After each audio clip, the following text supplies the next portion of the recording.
As you can see, there has been some stimulus granted based on the gross domestic product, anywhere from 1% up to 5%. But in the case of the Mexican market, the government has issued 0% of stimulus. So there is no help right now going on from the government in Mexico. Mexican industries have failed to comply with a third of their production orders for their clients. 48% haven't received supplies in order to perform their production. Service providers and industries are working on a 20 to 40% of their installed capacity, which will potentially stop their activities and production.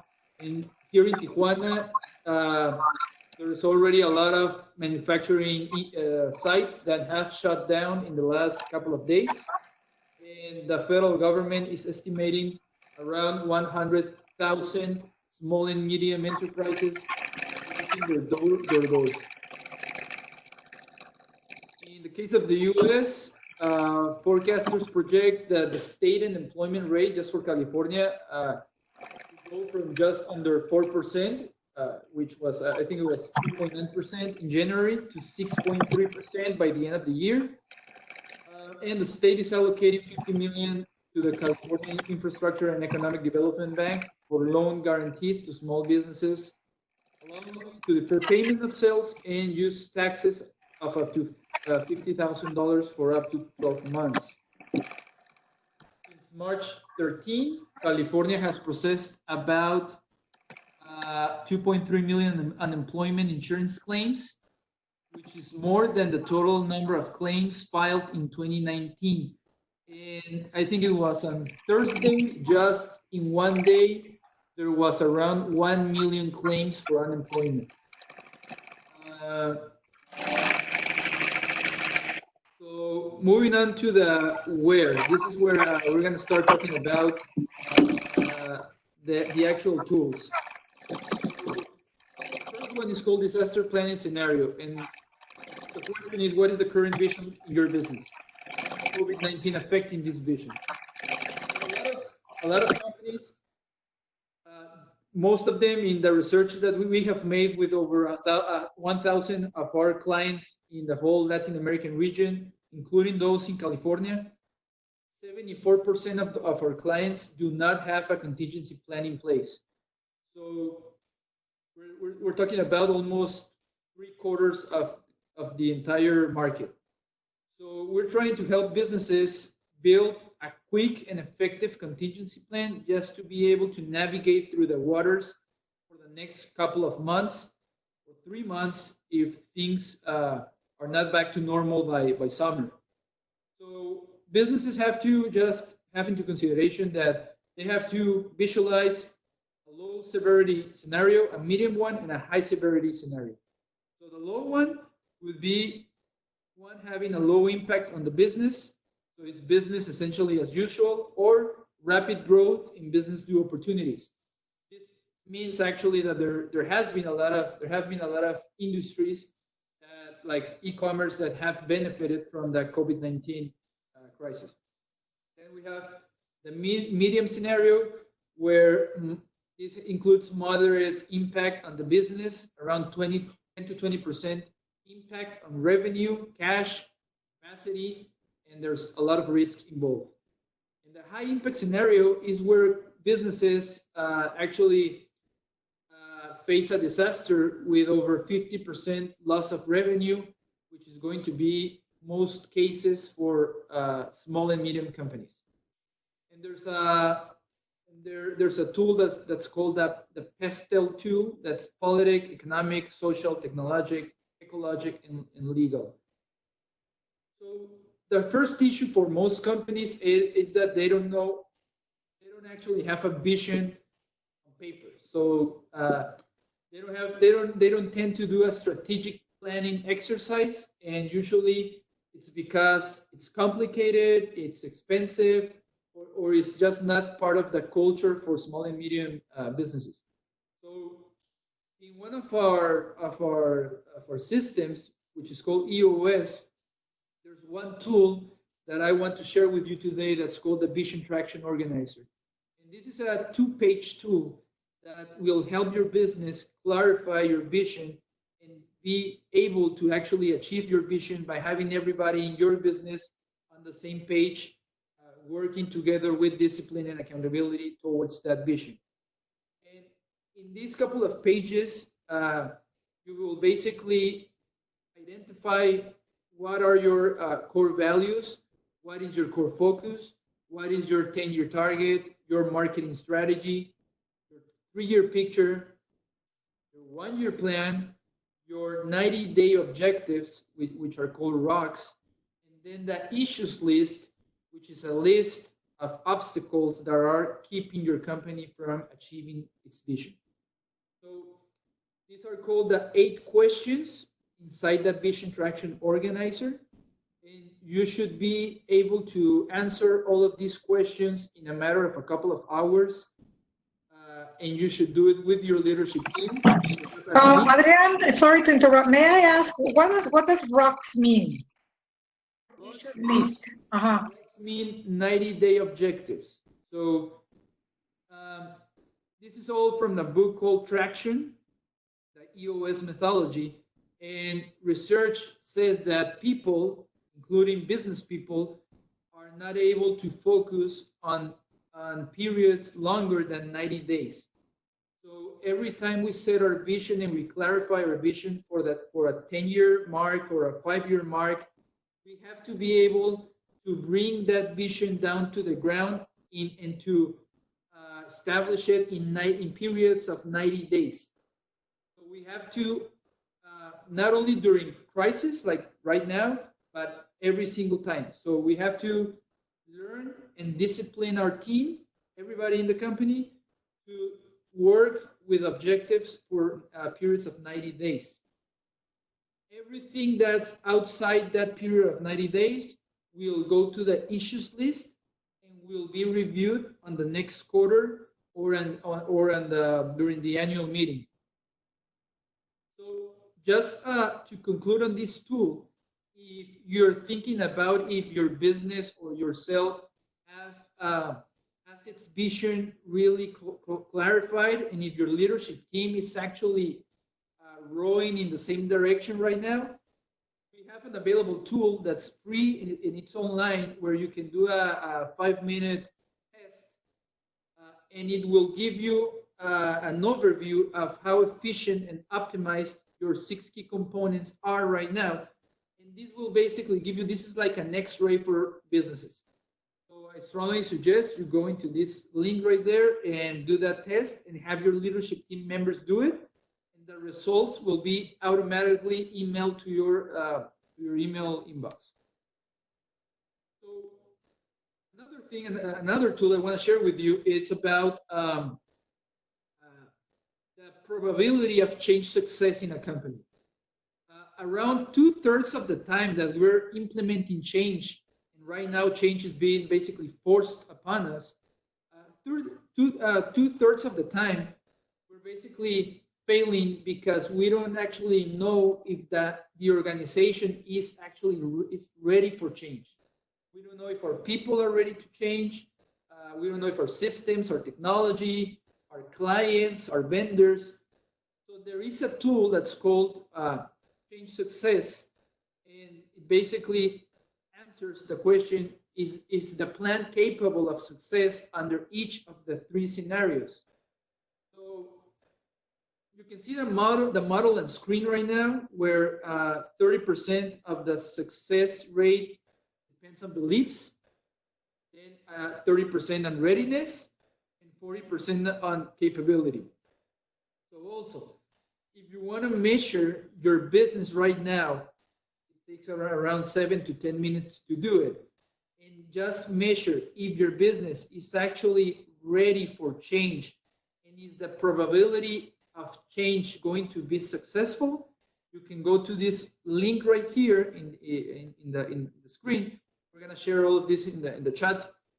So you can go there, and it's absolutely free, and you can do it and have your results in 5 minutes. Now, how? If the impact increases, we have to be very conscious. We have to have like let's say we have to have an overview of three main things or topics. One is risk, another one is waste, and another one is growth. So speaking about risk, what are the risks and how do we mitigate them? Speaking of waste, how much cost do we need to potentially remove and where? In growth, are there growth opportunities right now? And as we know, if you have the right mindset, you'll see a lot of opportunities during the crisis, during the recession. So there are opportunities, and there are people taking advantage of these opportunities. And a lot of successful businesses and models are going to be built during this time. So to, let's say, risk assess your company, you can use this tool that I have on screen right now, which is called the failure mode effect analysis. Basically, you have to identify potential failures in your business. You can list the ones that you already discovered right now going through this pandemic, and then forecast or try to visualize another set of potential failures for the next 2 or 3 months in case you're aiming or you're visualizing, let's say, a high risk scenario for your business.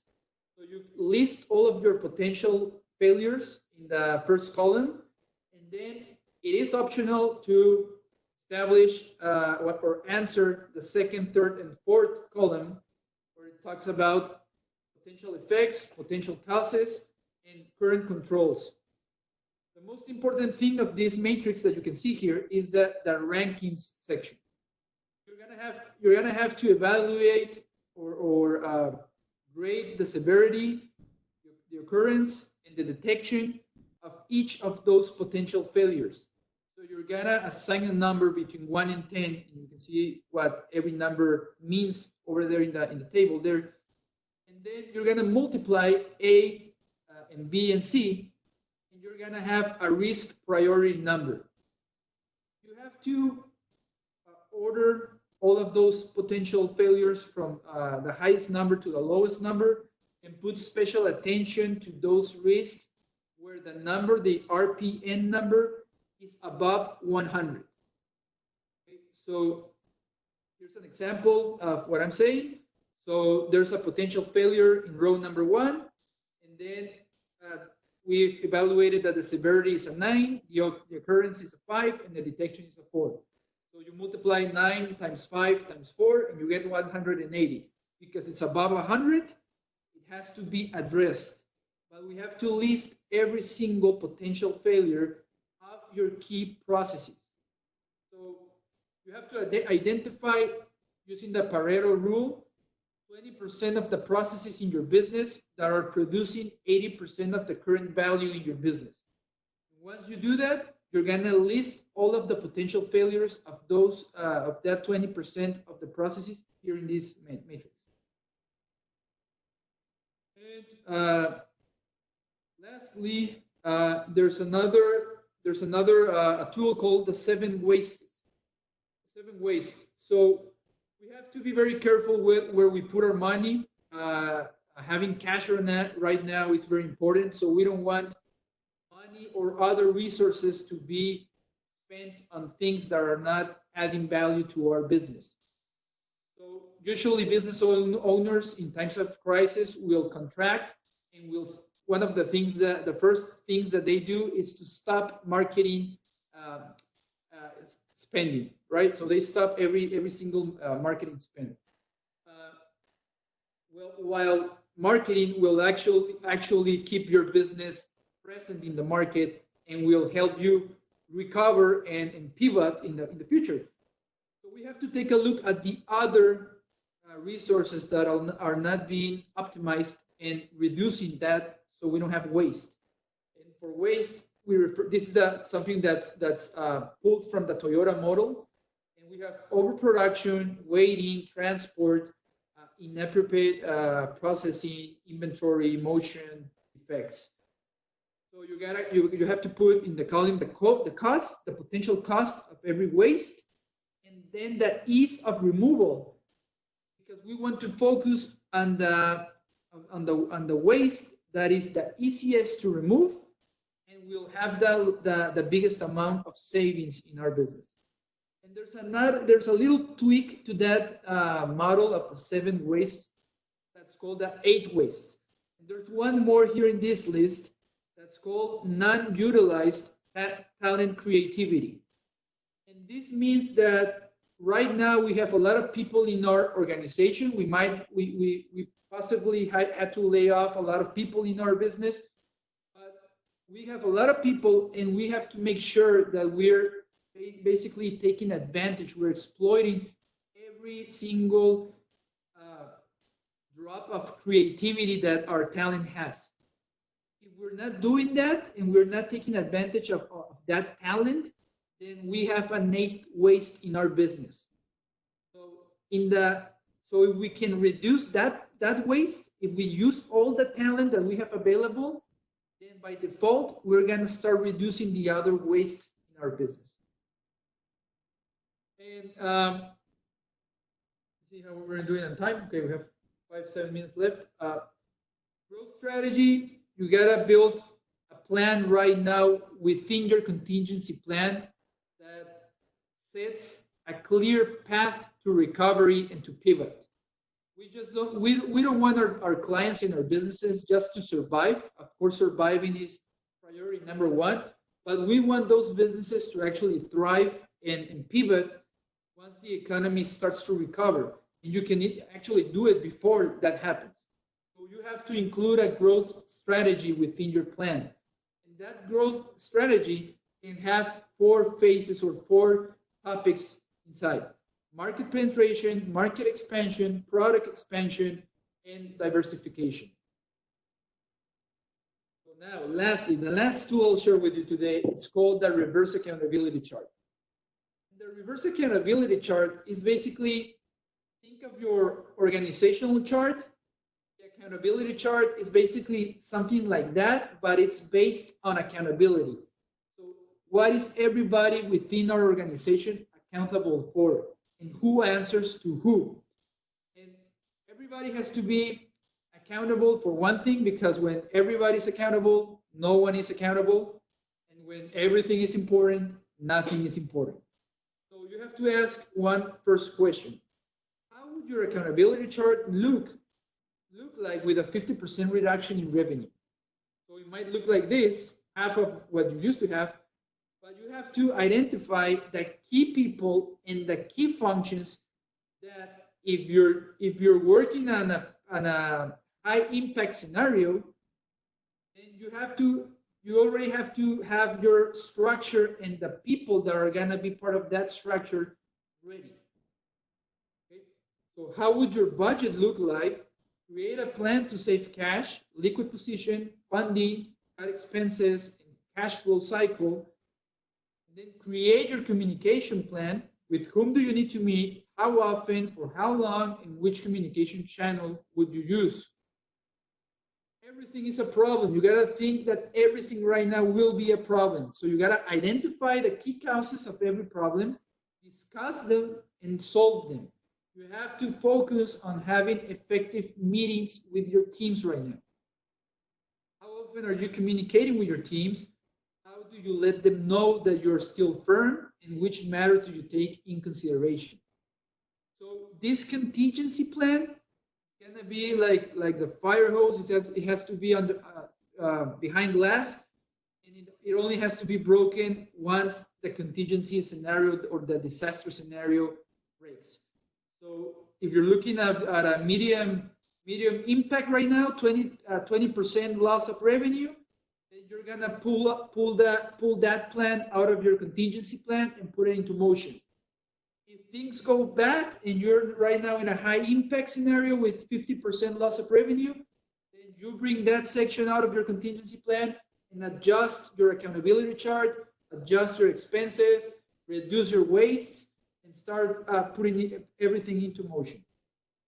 So those are the tools that I wanted to share with you today, and I'll just leave some additional resources here that our firm has put into place online for our market.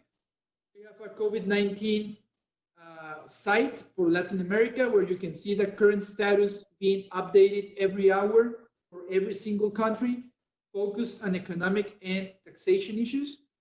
Then we have the link for the organizational checkup. And also, if you're wondering if your leadership team right now has everything that they need to actually lead the company through this crisis, if you're not actually 100% sure that you have the right people in those seats, you can use the leadership diagnosis tool that we have also in our website to measure and take actions with those results. So that's my part. And back to you, Marlene. Thank you very much. Thank you very much, Adriana. I think we have a few questions that I've gotten privately here on my phone. So we'll wait at the end and after Anita's presentation. And feel free to write anybody any questions that you have or comments in the chat. We normally do it privately just to me, but since we're a smaller group, feel free to send it to everybody or any comments or any ideas about what's happening right now, what the company should do with the current situation that we're all going through, how to survive during this crisis, or etc. What are the contingency planning, or what do we need to do, organize, save, or all the different ideas. So we appreciate all the input. And now I like to give the audience the floor to Anita, and I'm going to share a little bit about the presentation that she has.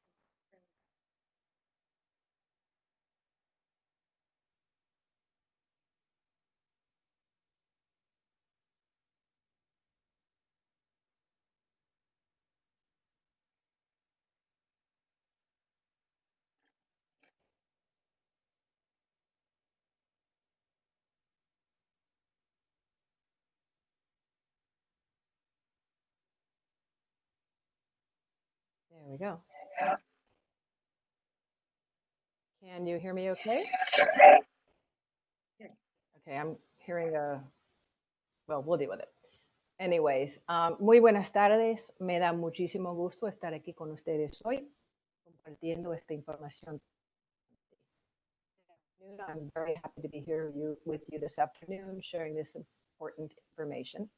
Please keep in mind that this is only an overview and that information changes very frequently, and even the banks are getting conflicting and changing information on an hourly basis.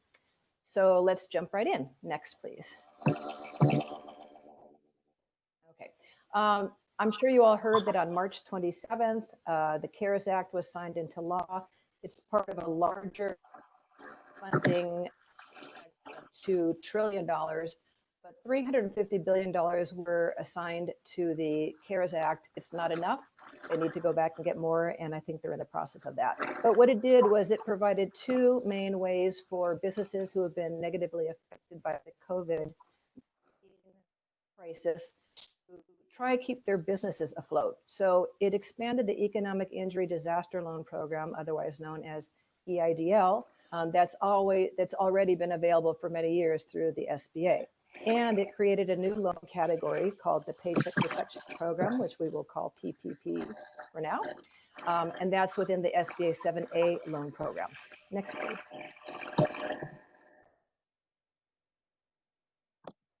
Next slide, please. Not going yet. There we go. Okay. So the EIDL is a working capital loan program as opposed to a protection program. Applying for it can apply for up to $2 million worth. The interest rate is fairly low, especially compared to other SBA loans. For small businesses, it's 3.75%. Profits is 2.75%. The terms can go up to 30 years, which amortizes it out so that the payments are low. And the first payment is deferred for 1 year. Next, please. Eligibility is based on size. It must be a small business. It's going to be based on the type of business that it is and the financial resources of that business. Next, please. So small businesses are defined according to the North American Industry Classification System. They put out what they believe are the parameters of a small business per industry, and the SBA uses those. For retail or service industry, for example, they can't be making more than 7 million a year. Manufacturing, to qualify for this loan, should not have more than 500 employees. Wholesale businesses not more than 100 employees. There are other ways of calculating it, but that's an internal thing. Next, please. So the funds can be used to service fixed debts that a business already has. They can be used for payroll, they can be used for accounts payable, and they can be used to pay bills that would otherwise have been paid for the disaster.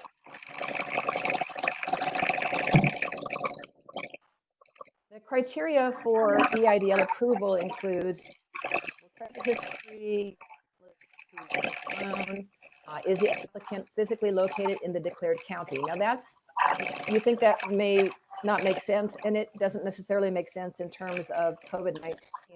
But as I mentioned, this is a loan program that's been around for a long time. And it came into being to help businesses that suffered as a result of something very local, very specific, like Hurricane Katrina, or a mudslide, or locusts eating up your crop for the year. Governors from any particular state had to declare an emergency, and they had to define which counties were affected. And when COVID-19 was first added to this loan, only 13 states were on the list, and only a few counties. California, one of them, a county in California, which there are some 44, were on the list. So at this point in time, you can relax because all 50 states and every single county in every state is now on the list. Also, among the criteria, obviously, there has to be proof of the loss of working capital due to the disaster. Next, please. So collateral requirements. Nope, go back.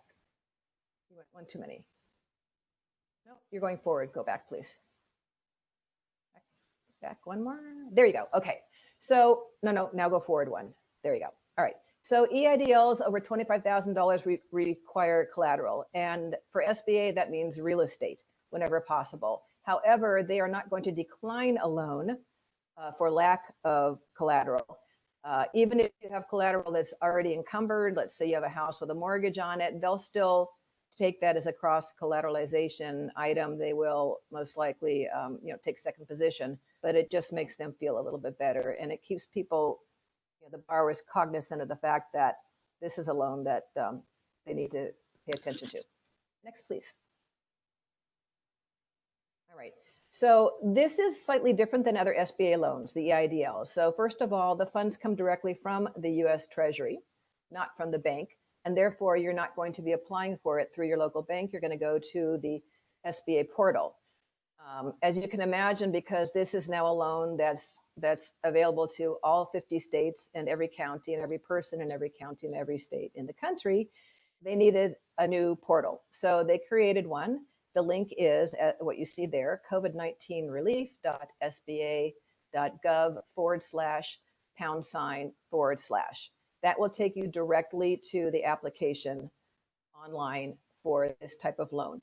There is no cost whatsoever involved in applying. You're not obligated to take the loan if you just don't want it. And there is an up to $10,000 forgivable advance that comes with this loan. That means it's free money. Next, please. So I have to say, this is the easiest loan you will ever apply for. It's worth it just to be able to go on a government website, have something that's intuitive, makes sense. I gotta say, it took me less than 10 minutes. It requires no documentation at the time of application. You don't even have to know how much you're applying for. And again, you may get to keep the advance even if you are declined for a loan. So it makes it very nice. I keep wanting to hit my next button. Next one, please, Marlene.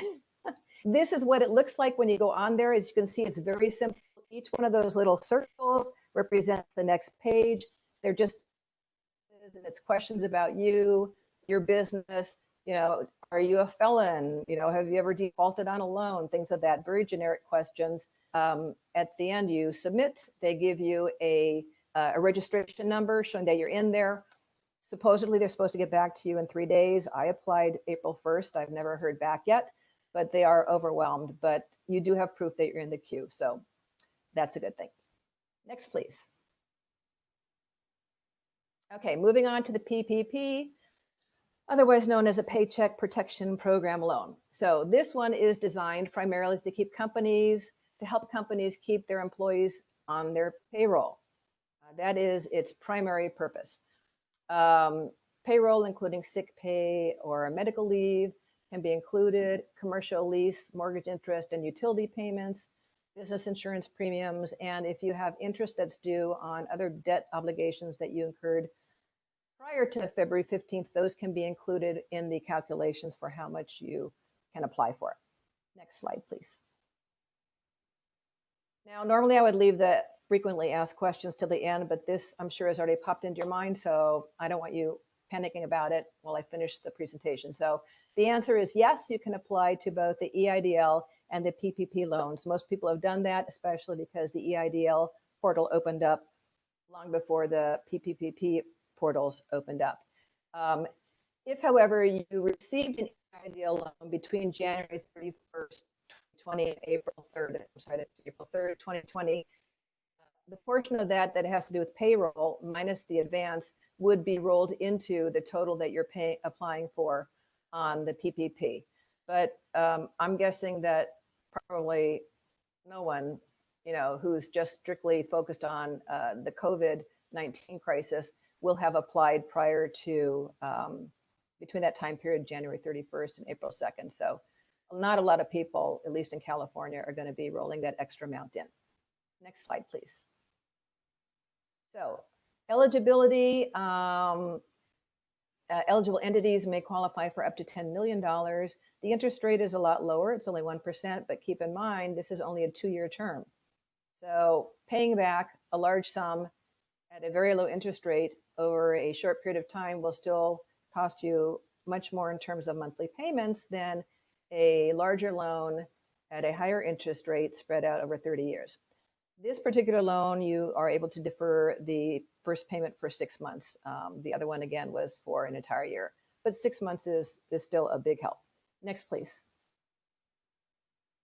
So who qualifies? Well, generally speaking, companies with 500 or fewer employees whose principal place of business is in the United States can qualify. Tax-exempt organizations will also qualify. Those are your 501c3s, your 501c19s, which are your veteran organizations, and tribal organizations, which would be the 31B2Cs. And of course, you have to have been in business as of February 15th. Next slide, please. Now, PPPs are also different than other SBA 7A loans in a number of ways. Number one, they have also streamlined the process. The problem is that most people can't even get to the point where you can get into the queue for the process. It's opened up a little bit in the last couple of days, but it's been a tough go since Friday. They're requiring minimal documentation, and they have the onus off of the banks that are processing these loans for doing all the background information. And that's one of the reasons why you may have noticed that you're supposed to apply through the bank where you already have a business banking relationship, because they've already taken care of their KYC, which is know your client requirements. And those are all having to do with anti-money laundering, anti-terrorism, et cetera, et cetera. There will still be a lot less paperwork involved once you're actually in the process as well. But again, this is going to be through your bank as opposed to directly going through an SBA portal. Another difference is that the SBA guarantees this loan 100% to the banks as opposed to 80%. And that's not something that you as a borrower would worry about, but it makes the banks a lot more willing to loan. And also they're able to sell that loan back to the government very early on. So they'll be made whole, even if they're not making nearly as much on this type of a loan as they would make on a regular SBA loan. There is zero cost to apply. If you've ever applied for an SBA loan before, you know that there are packaging fees, and then there are annual SBA guarantee fees and such, and higher interest. But none of that exists in this type of a loan scenario. It doesn't matter who submits the loan for you. No one is charging any fees. No one's allowed to charge any fees. It's completely regulated by the government. And again, lower interest rate at 1%, deferred payment for the first 6 months. And all or part of this loan actually may be forgiven if payroll is maintained. Next slide, please.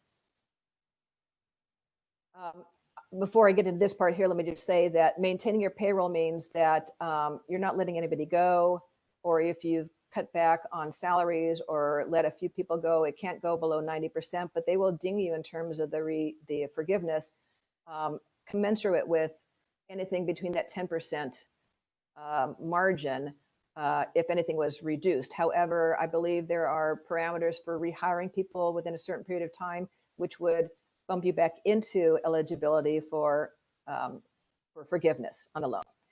So calculating the amount that you're going to apply for, basically you're going to take your payroll cost from the last 12 months, including any payments you made to your employees for vacations, parental, family, medical, or sick leave, employee benefits such as health care, any retirement benefits, are you contributing to their 401k, and state and local taxes on employee compensation.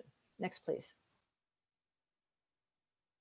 You're going to add all that up, but you have to exclude any salaries of $100,000 per year or more. So if you're paying yourself the big bucks, you're going to have to discount that. I'm sorry. You're going to divide by 12 to get the average monthly payroll costs, and then you multiply by 2.5.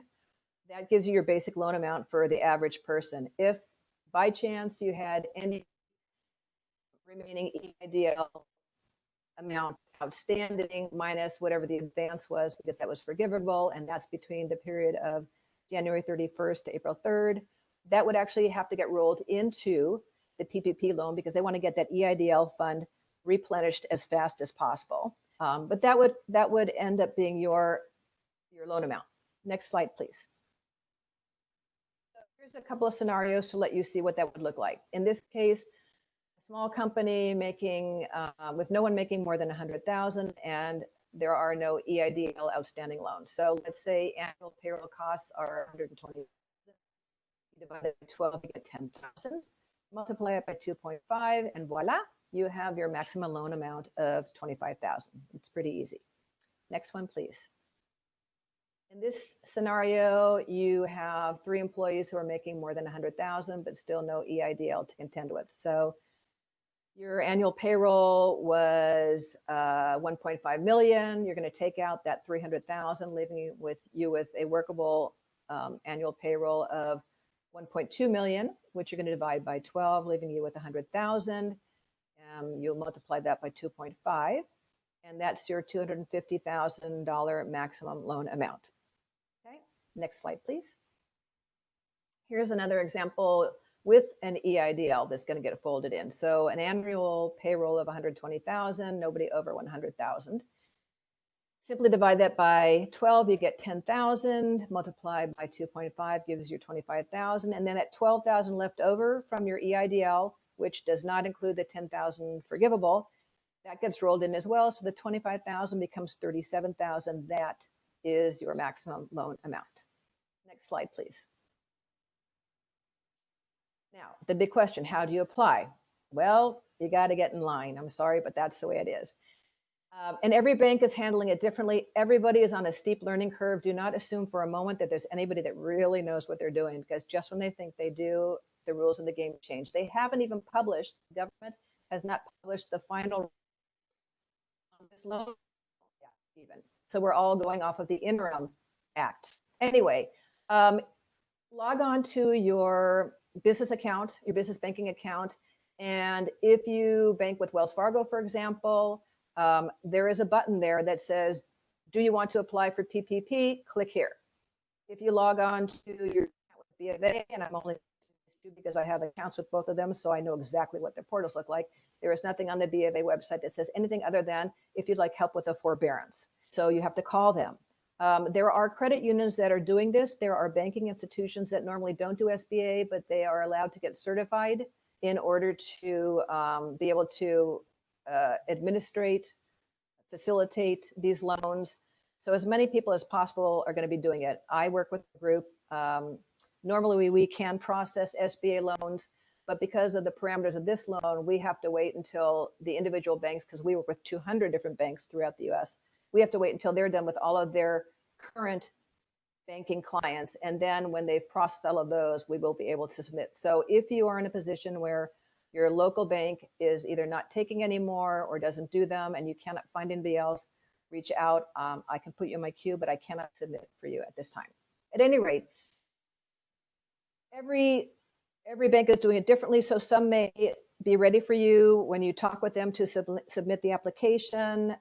It's all going to be done digitally. This is all online. You're not walking into your bank and sitting down with your banker on this because everybody is protecting themselves as well. You'll need supporting documentation that supports, that documents your calculations.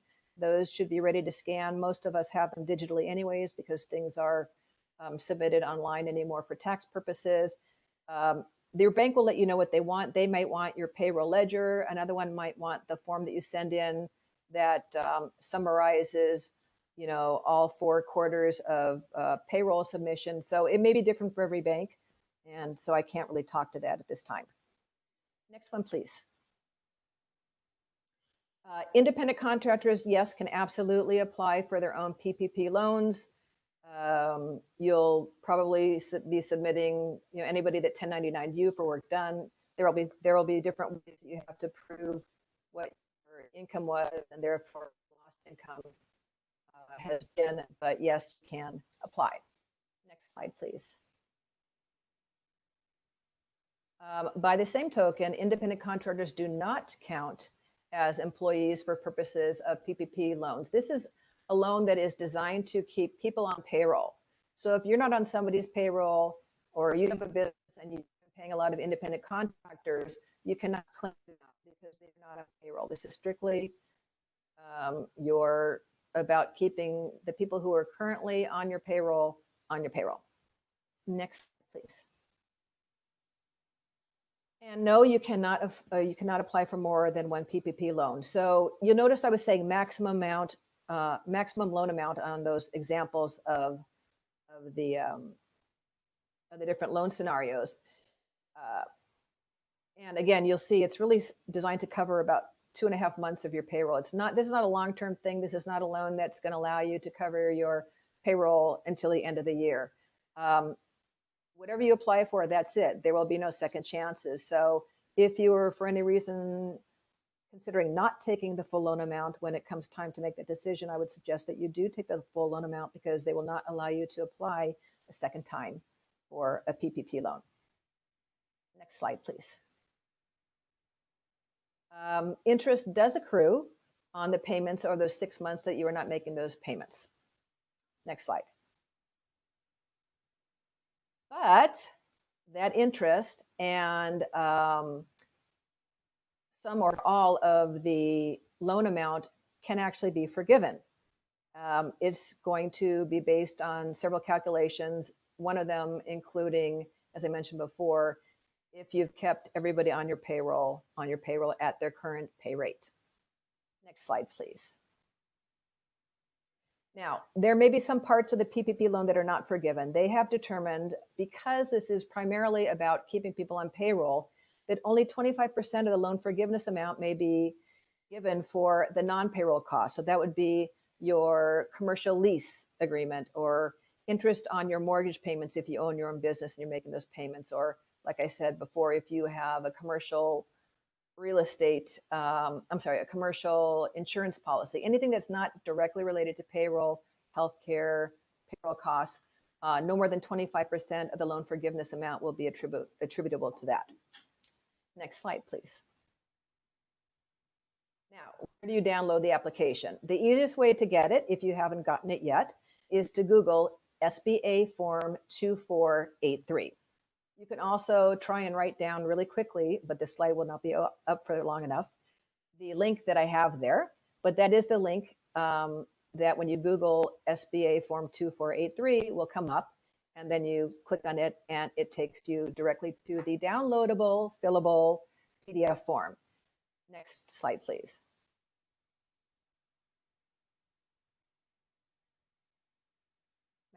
Yeah, okay. And you can see when you get the form, to make sure you have the right one, look in the lower left-hand corner of each page. It will say SBA Form 2483. Next slide, please. And at the top page, this is what it will look like. Now, it's also done a very good job in making this very streamlined. It's only 4 pages, and only the first 2 are anything you have to fill in. The last page and a half is basically blah, blah, blah.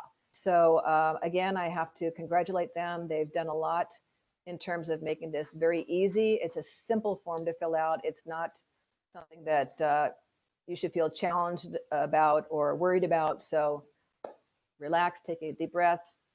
You're going to have all this information as you're filling it out. You're going to know what they're asking for. It's really not, it's not a hard form to fill out. Next slide, please.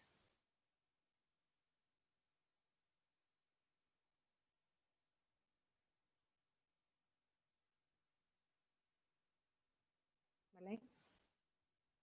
Yeah, it's not like.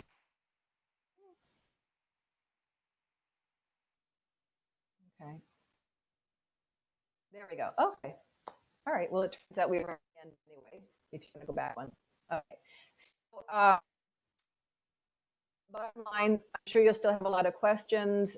At the end of the day, you're going to want to reach out to your, you can go to the next one though, which was actually just my contact information. Reach out to your banker, and everything that I've collated here for you is available online. It's very, there's a lot of it out there. Everybody's offering the information. You just want to make sure that you get the most current information. But if I can answer any questions for you, please feel free to reach out to me. Excellent, Anita. Thank you very much. Thank you also to Adriana. It was such a great presentation. And we have some questions here. Tanya, she asked, could you please share ideas on how to navigate the times after we've applied, waiting for the loan to arrive? They've been very slow. I imagine there's a lot of people applying for these loans, but could you talk a little bit about that? Yeah, there is no answer for that. Depending on when you first got your application in, I don't know. I have no way of knowing if people have already gotten checks. I applied for the PPP yesterday. I didn't even get to do anything. It just, you put your name and your contact information, you hit send. And then today I got an email from my bank saying, you're in our queue. We have no idea when we'll be able to get to you because we have so many applications, but we just wanted you to know that you're in the queue. So I have no idea what the processing time is. You might Google that. I imagine it will change. It may depend on different banks. There's still a lot of variables. Wonderful, wonderful. Now, there is another question for Adrian here that is telling us, with all the current situation that a lot of the companies are living, what are the opportunities for the companies in terms of what can they do now to start planning for the future, for the present, for the future, and also how can the companies be prepared in case something like this will happen again next year, in 2 years? What would be your recommendations of what the companies need to do? Yeah, okay, good question. So my recommendation would be basically to use this time to basically explore and reinvent your business. It's a great time to discover, things that or make tough decisions that we know that we should have taken in the past and we didn't. So like keeping someone in the team, dealing with a client, having a business line or a product. So it's a perfect time to basically optimize your business model, reinvent it, change it, bring technology in as much as possible. A lot of companies are getting rid of, including our firm, getting rid of expensive offices. We're basically moving everything to digital. We were already like 50% digital, working remotely for a lot of our people. We have over 250 people in staff, and a lot of them were already working like in a flex office program. And now, well, right now, 100% of the people are working like that, and we came to acknowledge that it is possible to continue working in the future like this. So it will change a lot of the things that we took for granted and we thought that they were not able to change, or we were scared of making some decisions. So right now, we're basically being pushed to make those hard decisions and, and change things because companies that try to survive without change are gonna die in that process. So we need to evolve. It's a time for evolution. It's not a time for, whether it's, I mean, you can go through the extinction path or the evolution path. So at least I want to go through the evolution path. I want my business to survive. I want my people to thrive. And I was reading another of the questions also that mentioned earlier from Tanya. We have a lot of people that we didn't make the decision to lay off people. So we came into an agreement with a lot of people in our business to keep them for at least the next couple of months with a reduced salary. And then once things go back to normal, we're gonna pay back their salaries during the last months of the year. So we're basically deferring some of those salaries to the next months. But we've gotten a lot of good ideas from our staff members. So the thing that I was talking about earlier about talent and creativity, this is a time where you need to put that into work and build your contingency plan, because usually we have an economic recession every 10 years. We were waiting for it, since a couple of years ago, everybody was talking about it, how it was going to affect the presidential race this time. And then COVID-19 happened. And I mean, we usually get some sort of, economic recession or pandemic every 10 years. So we know it's going to happen again, usually every 10 years, but it might happen even quicker than that. So we have to have a contingency plan. We have to learn from experience. I see a lot of businesses that survived last recession, didn't change a lot, and now they're struggling again. So it's our responsibility as business owners, as entrepreneurs, to evolve and learn from experience. So do a lot of benchmark within with your peers, with other business people here in the association. If you're in another business association, get as much, do as much benchmarking as you can. Every industry is reacting different, but you gotta be more proactive than reactive. So it's all about right now resurfacing that entrepreneurial spirit that everybody has, and some of the people got a little comfortable, so it's time to shake a little bit and start all over again. So what do you think that are the opportunities right now? I mean, what kind of businesses do you think that will be thriving or surviving or being created after this crisis? I mean, because we see all the hotel industry is really being hit tremendously, the airline companies, and many other industries. But in your opinion, or Anita's opinion, or even the rest of the people here, please feel free to share.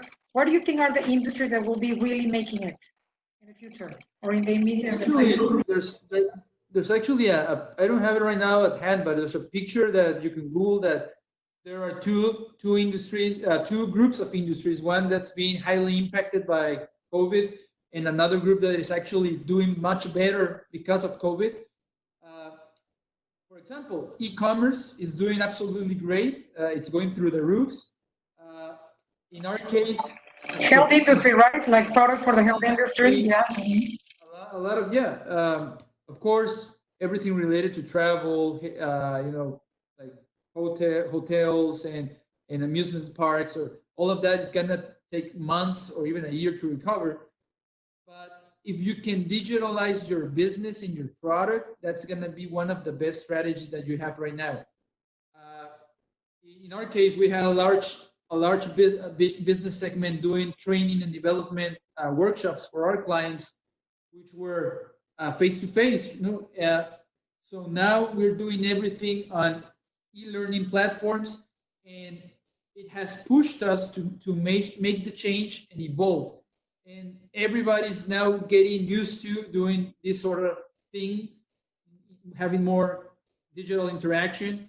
So if you find that you can digitalize your business or your product, that's going to be one of the easiest ways to become profitable because technology, there's absolutely everything right now in the market. You just have to find the best platform and you can start doing something different within your business.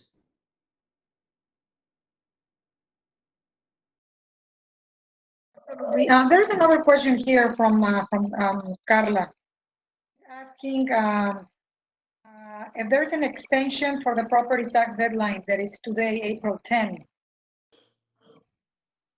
for Anita or Adrian. I mean, I can probably answer this question myself, but I'll let you guys answer. Why don't you answer that? Because I have no idea on that. That would be a state thing. I heard on TV that there is an extension to pay your property taxes, but I'm not 100% sure. So probably maybe the best thing will be to Google it, I guess. Does anybody know from the public that are here, the participants? If you can defer or postpone your property taxes? No, I think it would also depend county by county. Yeah. So we'll have to find that information for you. From what I see right now here on Google, it says that the due date is still April 10, but some exceptions could apply. So you will have to basically look into that information to see if you're under one of those exceptions. Yeah. Okay. Okay, very good. Is there any other question? Any other question from anybody else from the audience? I'd like to ask before we finish, or any comments from our speakers? Any last comments? I would just say be patient and apply for both loans, because some of them involve free money, and you never know what you're going to get. It doesn't hurt. You don't have to take anything if you don't want to, but it's going to be a long queue, and it's getting longer. So get your name in there as soon as you possibly can. Adrian, any last comment?